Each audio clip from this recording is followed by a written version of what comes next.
Papa Katembo, il était resté le responsable de la famille après le décès de son grand frère, Palos et Dieudonné.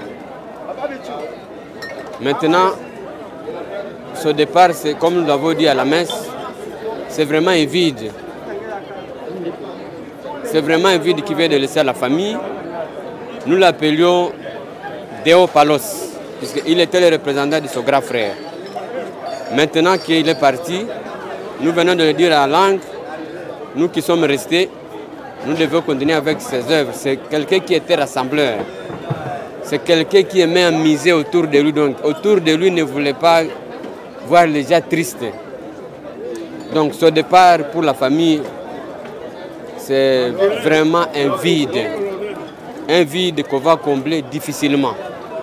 Surtout que ces deux grands frères à qui il s'appuyait, il était resté le seul où nous tous nous appuyons.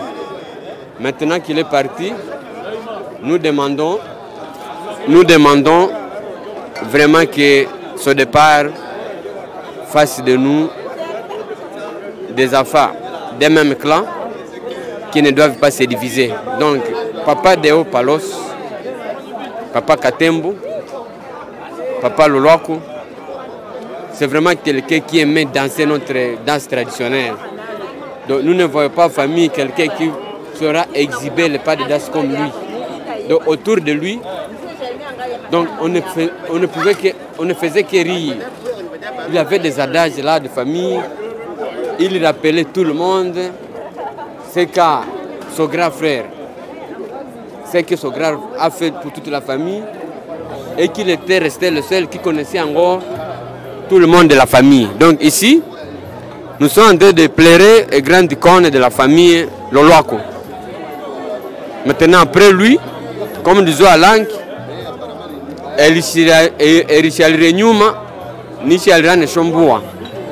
donc ici, ce sont les problèmes que nous allons continuer à gérer après ce départ, les problèmes que lui-même gérait. Voilà un mot, ce grand homme qui vient de nous laisser à 64 ans d'âge seulement. L'âge où il venait de voir 3 de ses petits-enfants. Donc ici, nous lui disons, ses œuvres, sa compagnie qu'il avait créée à Moulo, la transformation des grès de blé, des grès de maïs à farine, c'était vraiment un facteur de développement. Et à chaque fois quand il arrivait à mûrir dans ses deuils, on sentait voir sa présence. S'il y a un manque de ceci, il n'hésitait pas à toucher dans sa poche. À Boutemo, de là où je viens, lors des obsèques de ma mère, j'ai senti ce vide puisque à chaque fois qu'il y avait l'arrêté de la bière, je me disais, mon beau-frère est partout. Il était aussi malade à Goma. Paix à son âme. Comme nous disons, Job nous a dit dans ses écritures, Dieu a donné et Dieu a repris.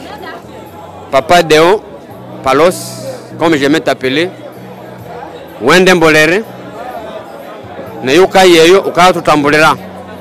Donc, Ore Mundu Kabisa, Etienda Chosi, Chaloloako, Stianga Kovererwa. Donc, Wende Yambo, Netienda Chosi, Tuamasa Kokumanye Kisasa Hano, Basi, Uyaluke, Wamwania, Deo Wetu, Katembo Wetu, Lolako Wetu. Merci beaucoup. Katembo, c'est mon jeune frère. D'abord, dans la famille, c'est mon jeune frère. Parce que nos relations familiales entre la famille et Palos la famille Loloako et la famille Ndivito sont des familles sœurs. C'est comme ça qu'il est mon jeune frère. Mais dans les affaires, il est membre de la FEC Nord Kivu. Il est en même temps membre de la FEC Butembo Lubero. Et moi-même, j'étais président là-bas. Je le connais très bien, mieux que quiconque ici à Kinshasa. Mais écoutez, c'est une perte grande. Père Ekatembo. Un monsieur qui a commencé les affaires de le jeune âge. Il a évolué dans l'agriculture. Il a évolué dans l'élevage. Il est allé jusqu'à l'import-export et dans la commercialisation. Et puis, il est allé au top, jusqu'à l'industrie, la transformation de la production agricole. Et ça, c'est un homme, on n'a pas connu d'eux comme ça. C'est une perte grave dans la Fédération des entreprises du Congo. C'est comme ça que, vous voyez, le monde l'a tout des gens. Parce que c'est l'icône dans la fête. Perdre un homme comme celui-là, c'est une perte monstrueuse. Alors, j'ai invité les jeunes à ce qu'ils viennent parachever son œuvre. Ça veut dire quoi? Il faut que les jeunes n'aient pas peur. Il faut qu'eux aussi essaient comme lui. Ils vont réussir. Nous sommes là pour les encadrer, pour qu'ils réussissent. Comme ça, on va parachever ce qu'ils voulaient. Ils voulaient que la contrée soit industrialisée. Il ne faut pas qu'on continue à importer les produits de consommation. Au contraire, il faut que notre production aille faire la fierté de la RDC ailleurs, qu'on amène ça dans d'autres pays. Et c'est ça qu'il voulait. Et on est sur ses pas que son âme se repose après. Ouais. Merci mon frère. C'est un oncle de la famille. Je le découvre au lancement de l'agence CETA en 2002. Je suis le premier agent recruté de l'agence CETA. Et j'ai fait le parcours avec lui jusqu'à aujourd'hui. Avec fidélité, je ne l'ai jamais trahi, je l'ai accompagné. Et dans les difficultés de CETA, dans les hauts et les bas, nous avons été ensemble. Nous avons cherché à défendre les intérêts de l'agence et nous continuerons à les défendre même après son départ. Nous avons été au début de l'agence, nous avons cheminé avec lui. Et à ce jour, au moment où il est rentré dans la terre, retour aux ancêtres, il a laissé CETA avec moins de problèmes. Il n'a pas eu pas même un seul contentieux.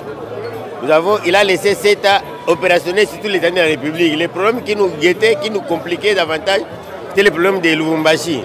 Et grâce à Dieu, nous avons réussi à finir ces problèmes. Et Dieu nous a aidés. À ce jour ici, CETA est opérationnel sur tous les années de la République. De Kisangani à Lubumbashi, de Goma à Boma, CETA est toujours opérationnel. Qu'elle soit à Kinshasa, qu'elle soit à Boma, qu'elle soit à Matadi, même à Luanda, même à Mwanda, nous sommes toujours là. Et nous allons continuer à défendre les intérêts de l'agence, même après son départ. Richard, je te le promets, nous allons continuer à protéger l'agence, comme on l'a fait du vivant de papa. Nous allons t'accompagner, nous allons te soutenir. Tu as ma parole d'honneur, je vais t'accompagner, te soutenir. Au cas où tu as un problème, je suis là, disposé à accompagner toujours tous les problèmes et les défendre. Merci beaucoup. Le problème pour lequel nous sommes ici, en réalité, la FEC de Butembo est en train d'être réduite. Les vieux portaient les noms commerciaux de la ville sont en train de disparaître. Voilà ce que nous voulons. Et nous demandons à ceux qui reprennent l'élan, la jeunesse, de se ressaisir, de ne pas être frustrés. C'est ça la vie. Les jeunes doivent prendre la relève. C'est ça notre souci. Voilà pourquoi nous sommes ici, pour encourager les jeunes à prendre la relève. Oui, c'est le problème. Nous venons pleurer. C'est lui qui vient de nous quitter. C'est lui qui a remplacé Palos, le premier Palos. Et nous présentons vraiment notre sympathie à la famille, pour qu'elle soit plus forte, pour la réconforter, afin que l'élan qui a été commencé par le patriarche de la famille ne puisse pas s'arrêter. C'est ça la raison de notre présence ici, pour présenter les condoléances à la famille et en même temps encourager ceux qui restent dans la famille à ne pas baisser les bras. continuer l'élan des prédécesseurs.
de